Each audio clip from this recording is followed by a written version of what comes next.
Hello, Tom Lavecchia here with the latest edition of the Armchair NBA. Today we have a friend, a special guest, Karen Gravano, going to be telling us her story, some updates as to what's going on today on the Armchair NBA.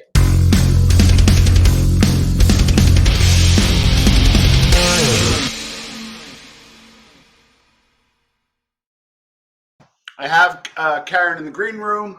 Just really quick before we start, for those, a lot of people reaching out. The numbers are great. We really appreciate it. We have some new merch in the store: the Armchair Italia shirt, Armchair NBA hat. For those mobologists, we created this for you.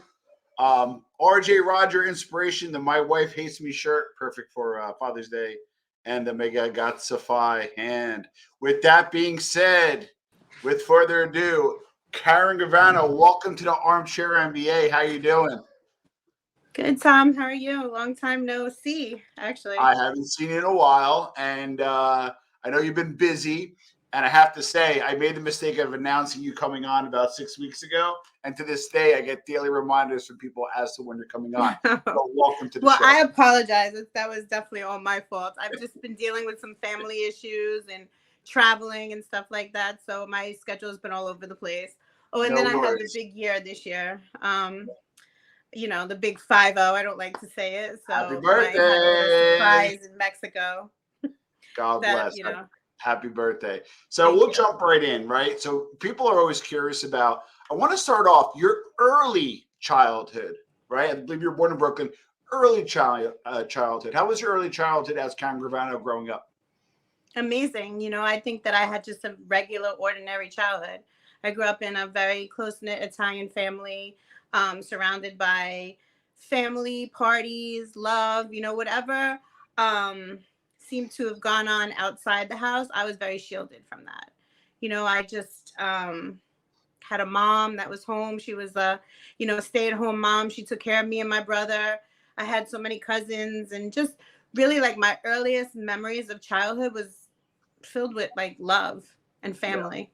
And when did you move from Brooklyn to Staten Island? How old were you? I was about 7 or 8 years old. And that was like back in the day. I mean, I cross the bridge sometimes 3 times a day now, and it's just like nothing.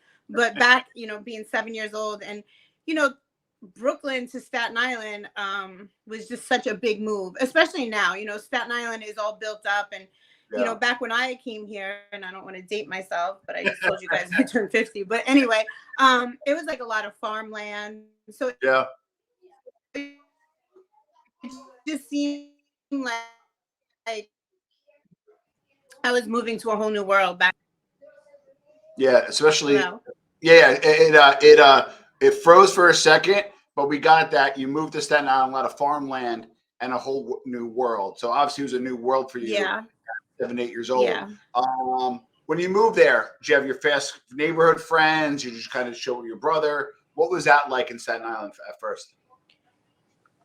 When we first moved to Staten Island, it was like the block that we lived on. It was fairly new homes. Everything was new construction. So everybody that moved to that block were, kind of around my parents' age. They were just starting families, the same kids around the same age as us. So it was, nobody knew anyone, but we went out. There was so many kids on that block. We made a lot of friends. And then eventually my father's sister moved on the block, which she moved in the house right across the street. So then my cousins came there, and my father's mother and his father, my in like Italian households, and like everybody moves on the same block, or you're in the same house. So my mother's sister moved there. So that block had like both my aunts, all my cousins, and then a lot of friends that I made. It was fun. Growing up in Staten Island, I have to say I had a lot of good memories. I think my parents' thinking, especially my father, was because of who he was. And, at the time he was kind of up and coming in the mob. And I guess a lot of his activities that were going on were primarily in Brooklyn. So I think he thought moving us to Staten Island was, keeping us outside, away from the life. And that's kind of what it felt like. Interesting. Now, what was your first, I want to say external brush? Like you went to school and somebody's like, your dad's in the mob. What was like your first external kind of, hey, you know what, Karen, you're different. Um, I think my first, I have to say, I never felt different because Okay. I did grow up with a lot of people that were similar to I was. Their fathers, Got it. grandfathers, uncles, they were Got it. involved in that lifestyle. Got So it. in my community and like people my age, I did have a lot of people that fathers were in that lifestyle. Okay. But when I was I want to say I was probably maybe 10 or like Okay. 9 or 10. I do remember that there was a murder outside my father's nightclub, and I was, kind of privy to information, just hearing them at the dinner table. My father was annoyed with the guy. And then I remember reading in the newspaper because I was just about that age. I mean, I think I was like 9 or 10. You could start reading. And Yeah. it was his nightclub, and there was a murder outside of it. And I think my father was named in there. And, for a second, you think about it, right? And it's like, wait, my father was annoyed. He was selling it to this guy. Could it be? And then, he walks in the kitchen and he's acting as normal. Hey, baby, you want breakfast? And, Yeah. it just kind of goes out of your mind. I think as a kid, you never look at your parent as a villain or a bad guy, Yeah. especially the way I grew up with my father. My father was very protective. He was, he was very loving. And I never seen the dark side of that lifestyle. And like I said, there were glimpses. That was one of them. And then I think I was about, I don't know, maybe 11 or something. I was playing at a friend's house. I had just started going to Staten Island Academy, which is a little bit more prestigious school in Staten Island. Yeah. And, there were other gangsters, kids that went to that school, but there were also very like, uppity type of people that went there Yeah. as well. And I was invited to a house to play. And I remember the girl saying to me, see that big house over there? That house, my parents say a big gangster lives there. And I was like, oh, it's my father's friend. Just, in my mind. And I'm thinking, well, and it was Paul Castellano's house. And in my mind, I'm thinking, well, if Paul Castellano's a gangster, then maybe my father's a gangster and we could live in a house like that one day. So I didn't affiliate the word gangster with someone being bad or, Yeah. I thought it was a good thing. I remember coming home and telling my mom, like, Mom, I was, my friend said that Daddy's friend's a gangster and he lives in that big house. Is Daddy a gangster? Could we live there too? And my mother's like one of those traditional, like, speak no evil, hear no evil. She's very silent. She doesn't speak much. So she was just, she just shook her head and she didn't really answer the question, I guess. I had to find out later on my own. So okay, so now you're going into your later late early teens, you're starting to find yourself. And what happens there? Early teens, you start to, go to school, obviously you're going to school, you start getting more friends, you start being more aware, you start reading the paper more and that kind of stuff. When did you kind of like know, hey, you know what, my father is, a leader in the Cosa Nostra? I think I was about 16 and I was going to Staten Island Academy as well. And it was the Castellano hit. I think everything started to change at that point. And, it just became very public, very, covered by the news media. It was in the mouths of everyone at the time, especially in the school that I went to, because I did go to school with Nina Castellano. While that happened, Nina and I were actually friends and remained friends through that period of time, which is odd because, people think like, that happened. But I will say this, like the Castellano family and the Gambino family were very classy and they were true to that lifestyle. So it was never an issue between her or I. We always remained friends and it was just like unspoken. And I don't know, I know in my household, no one ever came home to me and said, don't talk about it. Don't say this to Nina, or anyone. It was just like something that, I mean, I don't know, from a young age was instilled in me, like, don't ask questions. But I'm pretty sure, at that point it was like, okay, my father's involved in this. My father's in the mob. This is bigger than anything I can imagine. And as weird as this may sound, I was kind of like everyone else, watching from the outside, but yet living inside. But when I was living inside, I was shielded. So it's like my information was coming, I would come home and turn on the news and see my father and John Gotti walking down the street. And it's like, that's where I would get my information. And then I would put two and two together. Like, especially even with the Castellano hit, like my father didn't come home when that happened. I remember it instantly hit the news, and then it was like simultaneously things started happening. I think like 6 months. my father's dear friend and someone that was very close to my family. He was, blown up in a car, which was Frankie DeChico. I remember my father leaving the house that day, getting picked in the news media. It was like, okay, it's mob related. So, I was pretty sure my father was in the mob at that point. Wow. Now, as like a parent, right, looking back, got a beautiful daughter, great family, and you're looking back and you're like, holy cow, I was actually friends with Castellano's daughter at the time. Like the profundity behind that, especially those looking back, is pretty deep, So looking back on that, is it still the Karen brought up like, hey, that's normal, I'm cool with it? Or like as a parent and now that we're a little older, you look back, you're like, oh my God. Like where do you kind of land now on that? I look at the way I was brought up as a child, and I think, I was always brought up with love, respect, loyalty. I understand that lifestyle now. So I don't look at it like, oh my God, I understand why my father made the choices and decisions that he made. I understand why many of those men got involved in that world. And, I respect it. I respect not just my father's decisions. I understand that, that was something that was, basically infiltrated in those communities, and it was a way of life for people. So for me to say like, oh my God, it would take away from so much culture and so much history. But in like I get it. It's like, that happened. There's the dark side to that world, and not just my father, but there are many other men that were involved in doing things like that. And sometimes I wish things could have turned out different. But I understand that that's just, that's that world. That's Cosa Nostra. And I understand it and respect it. My father, he walked away from it. I understand now his decisions why. But I also can sit back and say I understood why he got involved in it. And I understood why he was who he was in that lifestyle. My father was a very serious guy. Yeah. My father believed in it wholeheartedly. When he chose to make that decision, he got into it and he lived by it.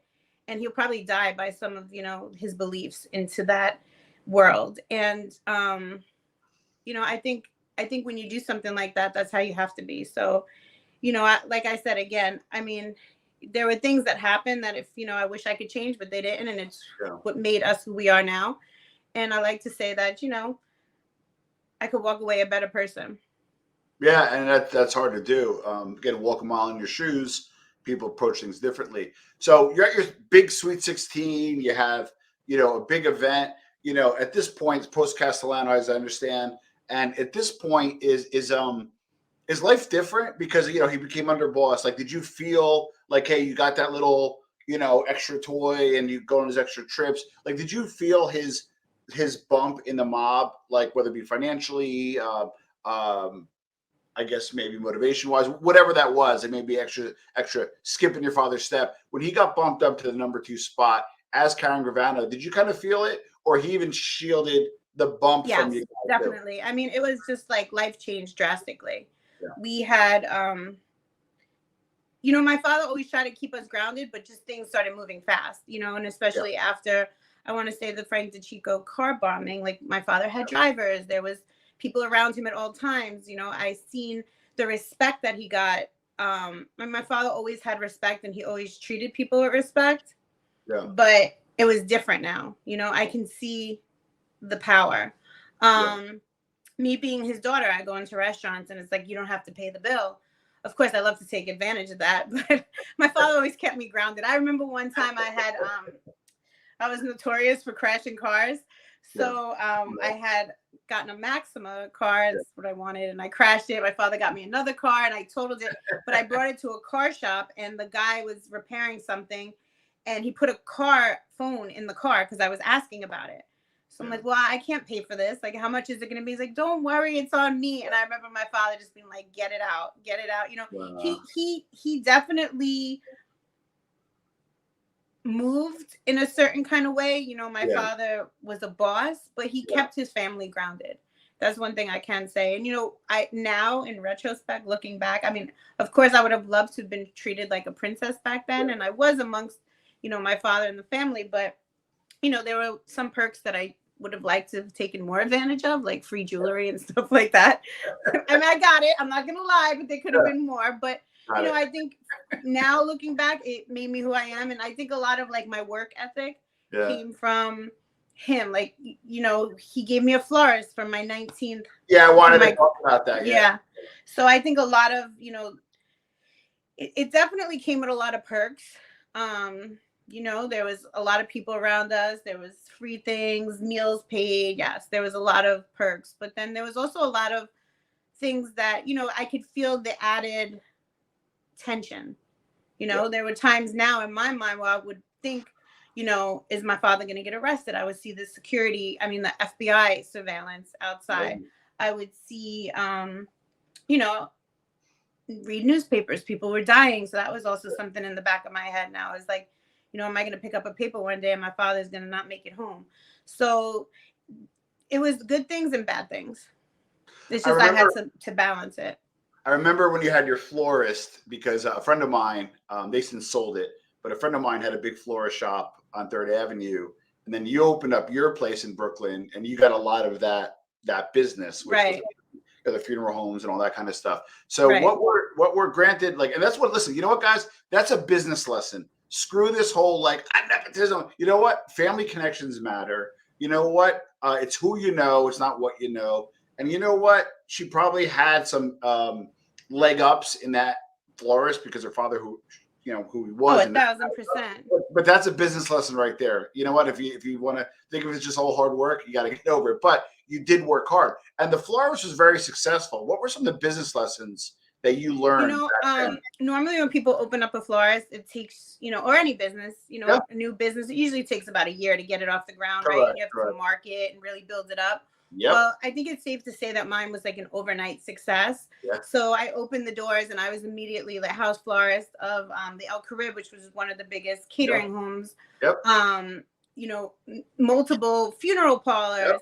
So it's like that comes with a lot of work and responsibility. And you know, I had to be there. It wasn't that I just owned a florist and I was making all this money hand over fist, because my father actually made the florist right near his construction office.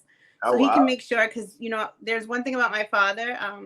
Some people may know it, some people may not, that he is a perfectionist. And a lot of the work that he got, whether it was mob related, like even in his construction business, if he got jobs because, you know, he was in the mob and he controlled the unions, but he also took that very serious. So the work had to be on a professional level. That's the same way he was with me.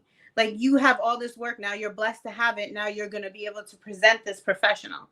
So, you know, at the time, I'm 19 years old. I'm just graduating high school and it was the summer and I don't want to be in a florist, but yeah, I was there every morning and I worked hard, and it was definitely something I was proud of. I still like to say it was definitely a life lesson that I took with me today. It gave me kind of that drive.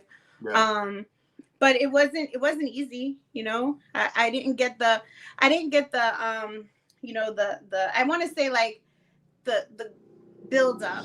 I didn't get the time to where I can build up and be able to grow into it. I was like thrown into it, and that's, you know, I had to learn lessons fast. I didn't even know how to make a flower arrangement. So not only was I an overnight success, but I had to become a florist overnight myself. So it was interesting.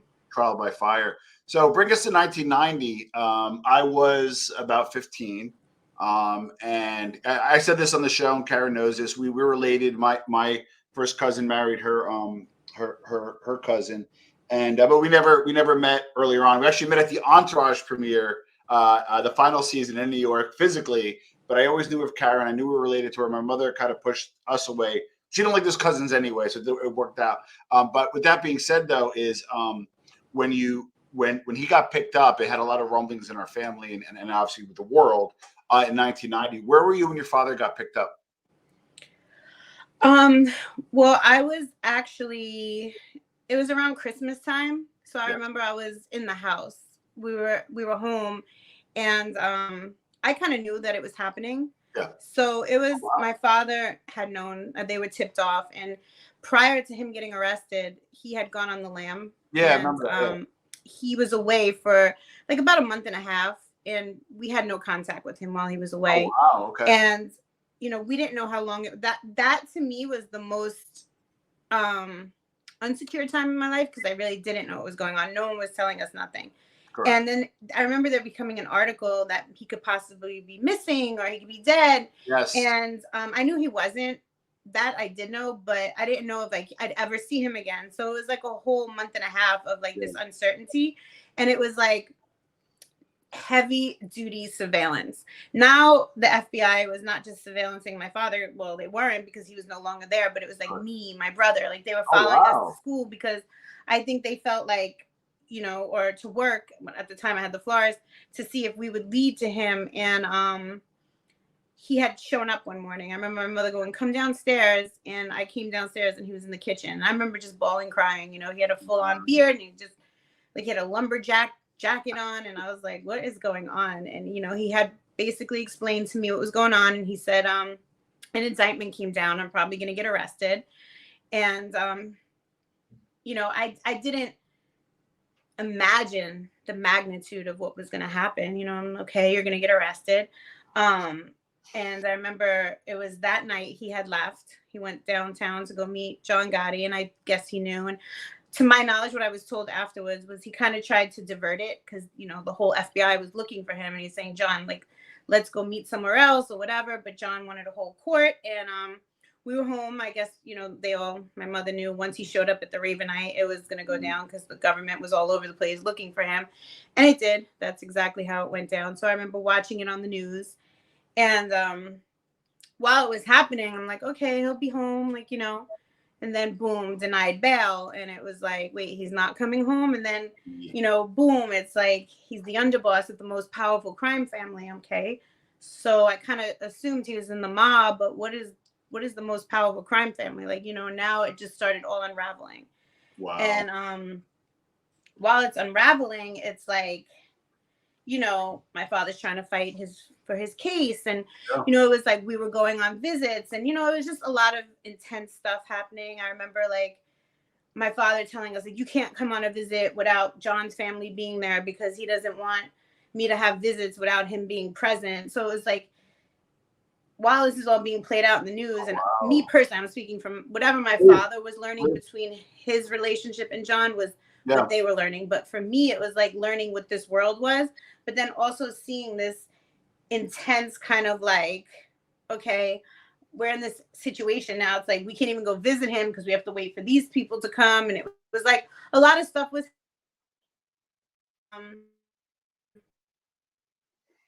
about here. My father and being arrested. Hold on, and my uncle was me. And he was. Karen, sorry to do this. Can you hear me? You go back about 10? Yeah, can you go back about 10 seconds because it froze and it sounded like a really important part. If you don't mind, sorry about that. Right. So at the time, my father was being housed at the MCC. So it was a lot of, you know, stuff that was coming out that I was learning about my father's life. You know, it was just a very intense time because now I can also see the intensity start to build up between my father and John's relationship. And again, not things that I was privy to, things that he could tell you, but things that I would see from my thing. Like we weren't allowed to be on visits without, you know, John's family being present because John didn't want my father to have visits without him being able to be there to monitor the visits and just stuff like that that I can remember. And, you know, my father was there for about almost a year. And then my uncle had come to me and he was like, your father, we want to have a meeting. And it was me, my mother, and my father, and we went up. And that's when my father told me he was going to cooperate. And it was like earth shattering. That day was like the worst day of my life.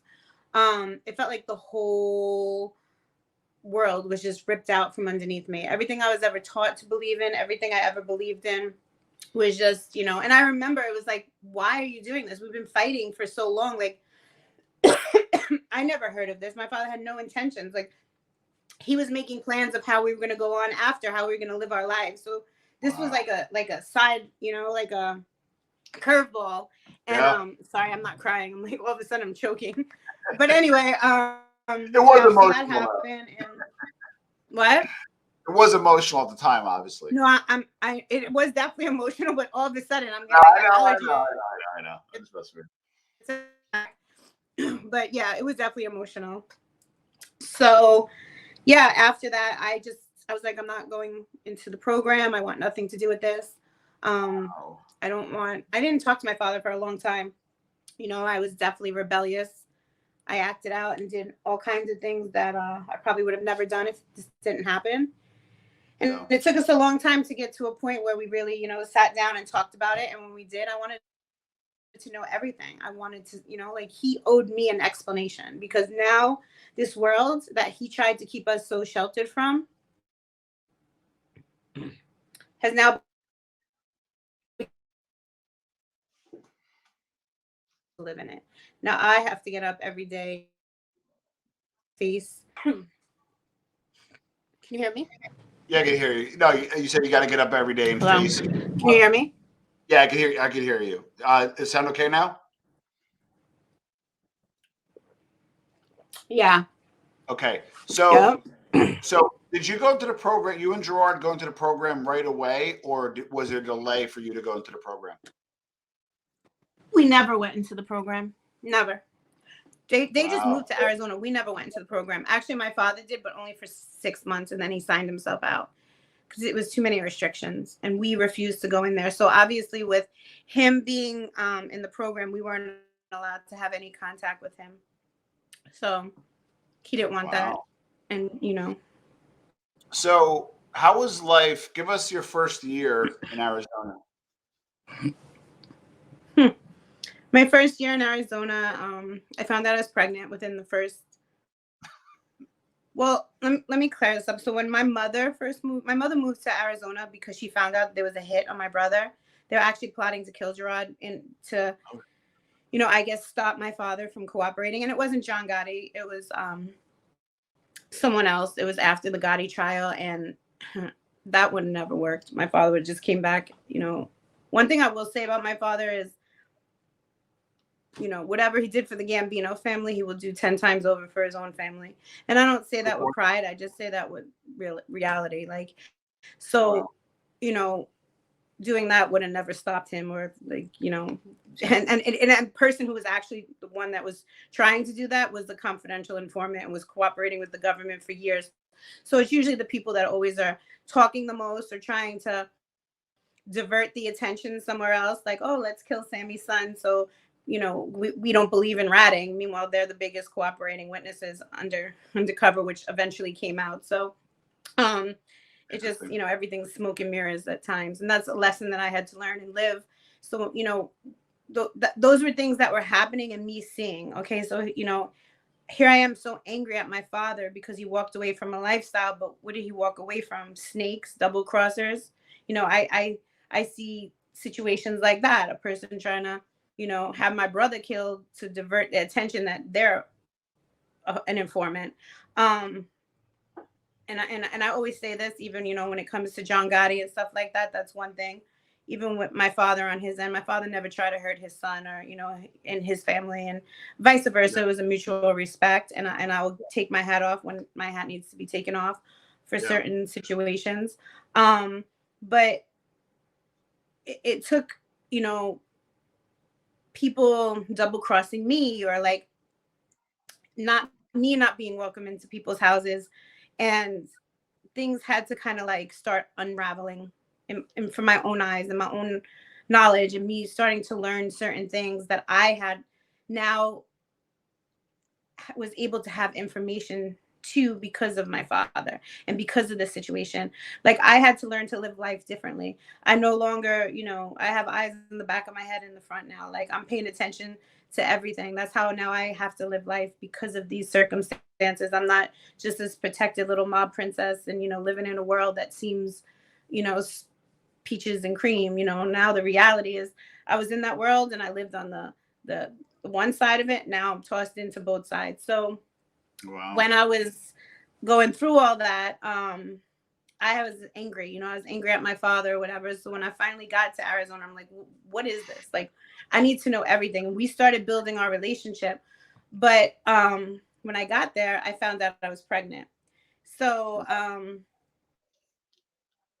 not only, did I want to rebuild my relationship with my father and be with my family, I'm a mother now. I'm going to be a mother. I want a different life. I don't want to, you know, because I did run the streets myself after my father cooperated. I was dating bad boys, doing bad things myself. You know, I got involved in selling drugs, and, you know, I'm not embarrassed to say that I made my mistakes because I cared about what people thought. You know, my whole community turned on me. I wasn't welcome in people's houses. So I felt like maybe I should be bad so people can accept me again, you know, and that's what I did. I was stupid at the time. It was my way of thinking.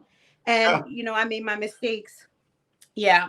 And I didn't want to be bad. I wanted to be a mother. So I moved to Arizona. But, you know, as the story goes, once we got there and we were rebuilding our relationship, I think that we were all kind of at a point where we were weak, you know? It was like we were just coming out of this. And here my father did a book, and he's, you know, did a 2020 bombshell interview, which I want to say to this day, and not just because he's my father, was definitely an iconic interview. Diane Sawyer 2-part series. It was, people were like, wow, they were like fascinated. This is the first time people were let into that world. So in Arizona, it was way different than New York. Everybody wanted to be around us. Everyone wanted to be near us. And it almost gave us that, you know, post Sammy the Bull, you know, the before the Sammy the Bull cooperation lifestyle back. Interesting. And with that, it's like we let our guard down, and people were selling drugs and all that. And it was like, you know, we jumped right in, kind of got involved with the wrong people, made a few bad decisions. And how long was I in Arizona? About 1.5 years, and my doors got kicked in. Almost 2 years. And then I was arrested with my whole family for being a drug cartel. That's how my first year in Arizona went. You know what's interesting, because obviously your father being your father is going to have a lot of scrutiny, right? And one of the areas that people are puzzled by, and there's a lot of criticism about, is the guy got the deal of the century. I interviewed him. Obviously, I didn't want to ask that because I wanted to focus on the business stuff. Right. But like he got the deal of the century, right? And now, granted, you know, we could push and pull on his involvement in the whole thing, but at the end of the day, the deal of the century was handed to him. And it kind of got jammed up, right? He did get jammed up. Jammed up, yeah, very jammed up. What's your, putting it lightly, give us Karen Gravano's take on it. You know, I'm just going to give you a brief take because we are actually in the process of doing an interview about it. Okay. Me, my brother, Gerard. It's going to be a pretty big interview, hopefully, because I think for me, the important part, and this is what I can't stress enough, is no one actually tapped into the story. You know, I think the narrative is big bad Sammy the Bull. You know, he's this gangster from New York, killed 19 people, moved to Arizona, started a drug cartel with his family, and he can never get away from crime. But no one ever really looks at the emotional aspect of what that lifestyle took a toll on not just my family, but all the other families and things that we went through. So in a short version of the story, I think that when I said to you, we got to Arizona and it was very emotional, I was very, very angry at my father. I went through a period of time where we didn't talk. We, you know, we always loved each other. I mean, I can never say I hated him. You know, I was just confused. And I said I was very rebellious. So it was anything that he told me to do, I did the opposite. And I think as a parent, when you have so much control over your kids, because, and I don't want to say it was control, I would never even think to disrespect my father back then. You know, like it was, we were one, we were a family, we were together. It was like, I felt like he betrayed me. So betraying that life. And I say that to say that he had to rebuild, we had to rebuild that relationship. And my caring what everyone thought made me act out and want to do certain things. People, like I said, and I don't think he ever understood the magnitude when he cooperated, what it was going to do to his son and his daughter and his wife. I don't think he ever thought my daughter's going to go ring that doorbell that she was welcome into her whole life, and that door is going to be shut on her and she's not going to be welcomed in. She's going to be turned away. And how is that going to affect her? So, you know, I think he thought we were all just going to go and we were going to be in this happy world and we were going to have money and we were going to live life as normal. But once that door was closed on me, it made me not just question those people who closed the door, but my father. Like, you did this to me. Why? So I think when I got to Arizona, like you were asking me, is we were rebuilding that. And like I said, when we got there, it was, the book came out, the 2020 interview, and that glory and that Sammy the Bull everyone wants to be around us like we were our whole lives, that was taken from us in New York, was now given back to us in Arizona. And we let that in. And I think, there came one point that I will say, I felt my brother was going to be in trouble, maybe going back to New York and maybe getting involved with some people that were involved with the mob or trying to make their bones. And if you know anything about the mob, you got to make your bones with them. And I felt like maybe they were going to try to make a name for themselves and maybe kill Gerard or rob Gerard. And my fear was that that was going to happen. So I told my father. And instead of my father forbidding us to be involved, I think he thought he could deter us from going back to New York. And that's how he winds up getting involved in the Arizona case. Interesting. Would you feel? Oh, go ahead. Sorry. Go ahead. Go ahead. Do you feel? It's interesting because as a father and as a mother, you kind of do certain things with a certain intent, and then the child takes the opposite view. Like right. You're trying to prevent one thing, and then the exact opposite happens as a result, right? Right. So I would look at it as a parent that cooperating and getting away from that life in a weird sort of way would be non-selfish, right? But listening to you, it kind of feels selfish. Did you feel at the time? Are you trying to get me whacked here, Tom? Are you trying to get me whacked? I'm trying to get your brother back. No. Did you feel a little bit that was a selfish move? A little bit? No, I don't think it was selfish at all. I just think that as a parent, you don't think that your kids. I think my father truly believed that he kept us separated from that lifestyle. And I truly believe that he thought that he built such a strong structure. And not to get into so much, when my father cooperated, we had family members that were supposed to come. They double crossed us. They took money. They turned their backs on us. So I think when my father when he did make that decision to cooperate, his vision was the family were going to come. We were going to start a whole other life. We had money. We were going to walk away as a family. Yeah. Because people turned their backs on us. I probably, and I didn't know this until just recently, to be honest with you. I heard it before, but I really, really found it out in an ABC interview that I almost stopped the whole deal because my father was having such a hard time with me that he actually called the FBI agents and was calling off the deal. I think that my father probably never realized that I was going to be that way. I don't even think I realized that I was going to be that way. I don't even know why. Put yourself in it. Like if I try to pull my daughter who's 22 years old, I brought her first, she didn't want to come back to New York when I moved her here from Arizona. She has such a life here. She's 22. I said to her a couple months ago, Kari, come on, let's go back to Arizona. Let's start a life. Let's open a spa. She looked at me like I had 10 heads. She's like, I'm not going nowhere. Wow. And I'm like, wow, she's in, so like your life at that time is what's your life. And me, I was 19. Like my father's life, like it was my life now. Like I'm not going. I don't care. I was a rebellious kid at 19, sorry, I was rebelling against the bigger picture. And so no, I don't think it was selfish at all. I just think that he didn't, and that's where I think, to answer your question, the weaknesses came in from all of us. I don't think my father ever imagined that, I'd be dating bank robbers, running a weed service in Manhattan and being like, there's a lot of things that were happening at the time, like that I can't, that we're not going to get into so deep, but, I think he felt like he lost control of us. And this was his way, the whole ecstasy. And I guess if you say this to a regular person, who was brought up their whole lives and had a 9-to-5 and didn't come from the streets, was never involved in a murder. My father, when it comes to that world, he was that world. He understands murder. He understands setup. He understands it.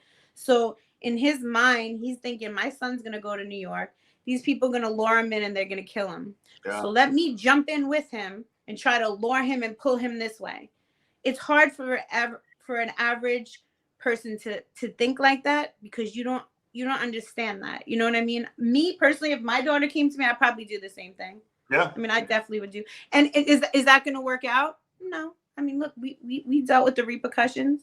Yeah. Someone asked me, what were you guys thinking? And I said, I think that was the problem. I don't think we were thinking at the time. I think we were all acting off emotions. So there was no, I think if we all really would have thought and really would have sat down, and my father would have like, I think it was just, you know, our emotions, we were acting out, his emotions were high, and we all acted off emotions, and the rest is history. We caught a case, and, you know, we dealt with it, and we're here now. So post that event, you had a med spa out in Arizona, successful.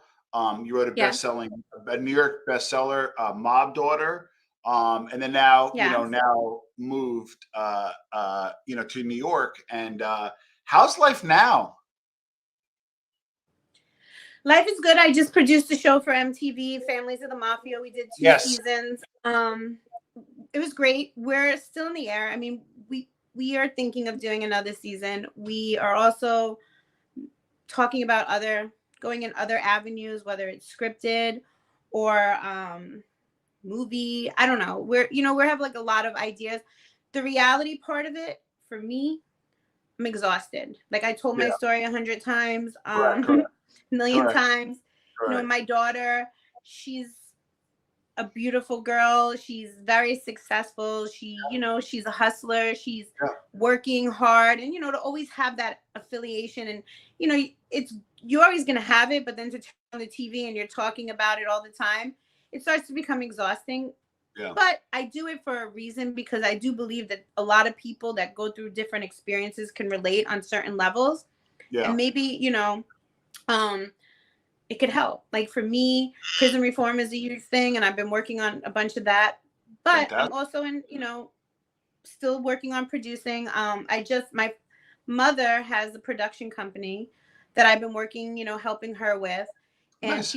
She just did a project. My father will be acting for the first time in it, which is honestly, I'm not just saying that. I was like kind of actually I'm like, are you an actor? Like he was really good. I'm like, but he does play like kind of like a killer in it. So he did good at the part, and it was like art imitating life. Are you an actor, or is this natural? But it was fun. Comes out July 6th on his thing, SammyTheBull.com. Nice. I did a cameo in it. Oh wow!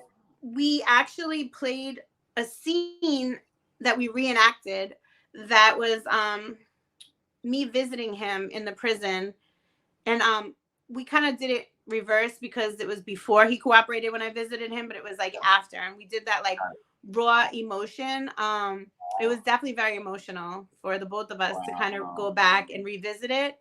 But I just seen little clips of it.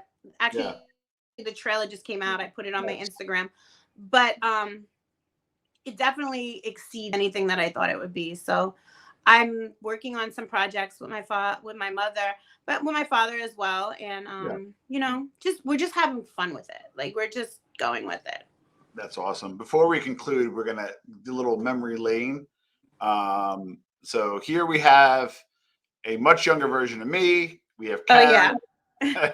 Mickey Ward, the boxer. The boxer, Ramona. That was in Jersey, right? That was that was at my book launch party back in 2013. There's you and Ramona again. You guys have always been extremely supportive.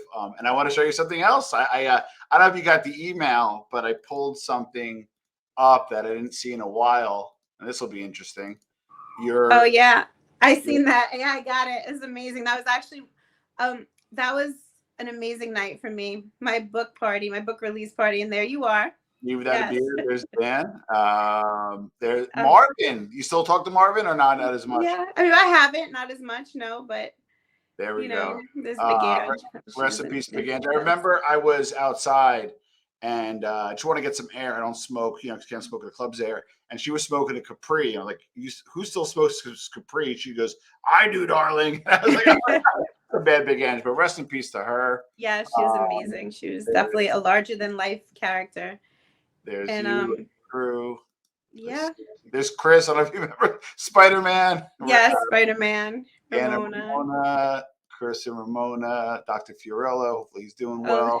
There you guys dancing it up. I remember that speech. I have the video. I'll put a link to the video below of you doing your speech, which was fantastic. Oh, you're bringing it back. It's Throwback Thursday. So this yeah, that was an amazing night for me. That was actually like put closure to a lot of things. That book to me is like, that's my baby still.